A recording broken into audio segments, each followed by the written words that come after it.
Hi guys, magandang araw sa ating lahat. Ito pong Gamidigs Vlog. Magbabahagi tayo ng video tungkol sa pagre-repack ng peanut brittle.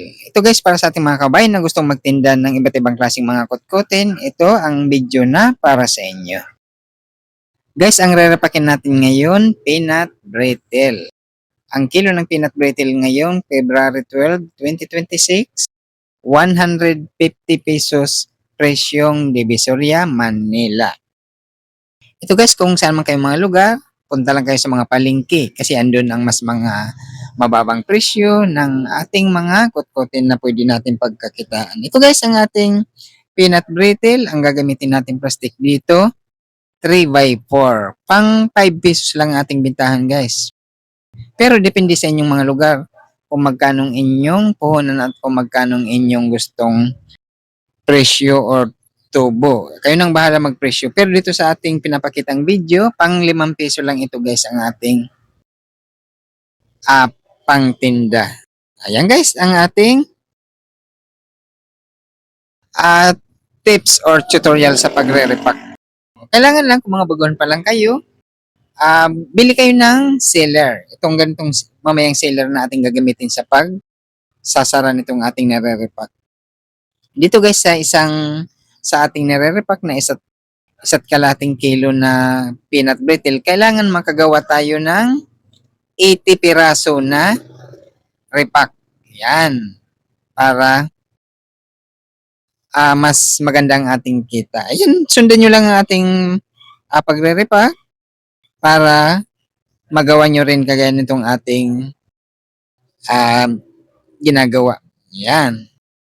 Kung meron kayong nasa bahay lang kayo guys na gusto nyong kumita or pagkakitaan. Ito gawin nyo rin mga pagtitinda ng iba't ibang klaseng mga kutkutin. Meron dyan mga gami candy, iba't ibang klaseng mga mani, mga fish crackers, yan, sampalok, dilis, pop beans. Marami dyan ng ating pwedeng pagkakitaan ng mga paninda na mabibili lang natin sa mga palengke.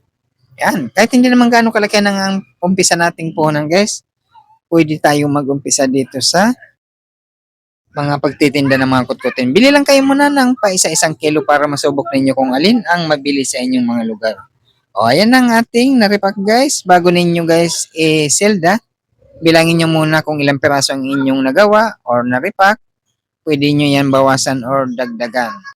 Itong ating na-repack guys na 1 kilot kalahati, 80 piraso or 80 piraso na balot ang ating nagawa. Yan, bintahan ko lang dito 5 pesos. O yan no, di ba? Napaka-simple lang. Kahit kunti lang inyong punan sa umpisa, magmo-multiply din yan. Kailangan susubukin ninyo guys kung alin ang mabili na mga paninda sa inyong mga lugar. Kung gusto nyo, panoorin nyo ang mga video natin dito sa ating channel para makita nyo ang ating mga nire-repack iba't ibang klaseng mga gamit candy or iba't ibang klaseng mga kutkutin nating mga nire-repack para kayo din ay makakuha ng mga ideya kung anong ating mga ginagawang or ginagamit na pang-repack or mga nire-repack natin. O yan, o di ba? Kung wala man kayo dyan bintana guys, gusto nyo magtinda sa labas ng bahay ninyo, sa may pinto ninyo, basta't may mga dumadaan na tao, yan, magiging mabili din yung mga ganitong guys. Kasi yung mga ganitong mga paninda guys, lalo na yung mga gamit candy, ay gustong gusto ito ng mga bata. Yan, pabalik-balik lang yan nabibili guys.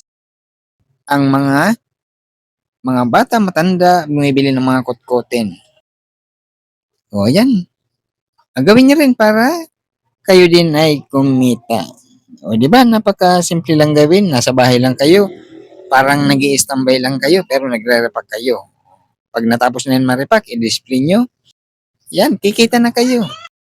Yan, kung kumikita kayo dito guys, hindi na kayo magmamasahe sa araw-araw na pagtatrabaho sa malayo, kung kumikita naman kayo dito, di ba? Hindi napakaganda, nasa bahay lang kayo, kumikita na kayo, kasama nyo pang inyong mga mahal sa bahay. O, ito ang ating video guys para sa inyong lahat na gustong magtinda. O, ito na ang ating makikita natin kung magkano ang ating tutubuin guys. Rerepakin natin to or bibilangin natin ang ating nirepack kung magkano ang ating tubo. Ang ating puhunan lang dito, 1 kilot kalahati nating nirepack, ₱225 guys ang ating puhunan dito. Tapos makikita natin kung magkano ang ating tubo or kikitain. Yang mga nirepack ko guys, binilang ko yan.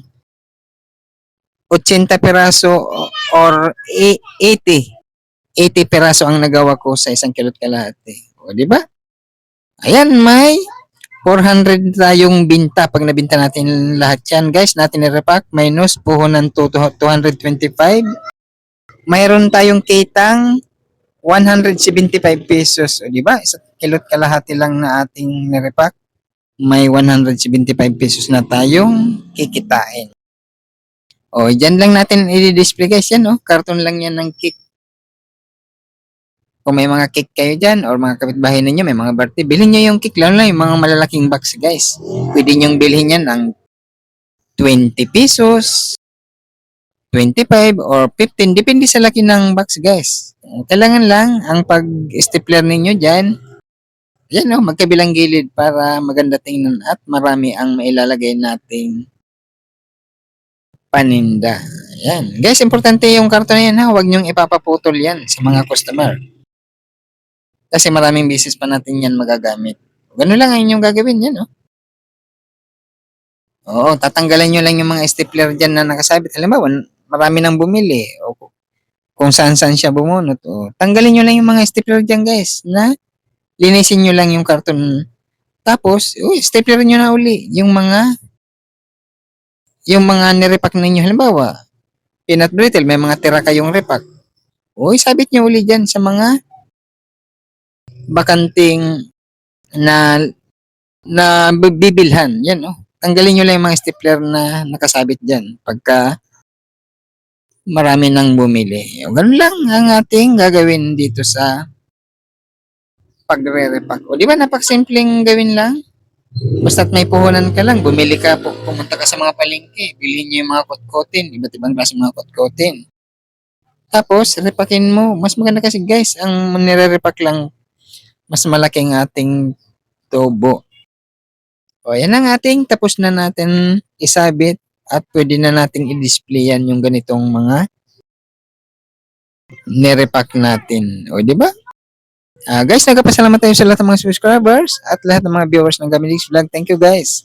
Kung magustuhan nyo mga ganitong klaseng video, please like, share, and subscribe kung gusto nyo.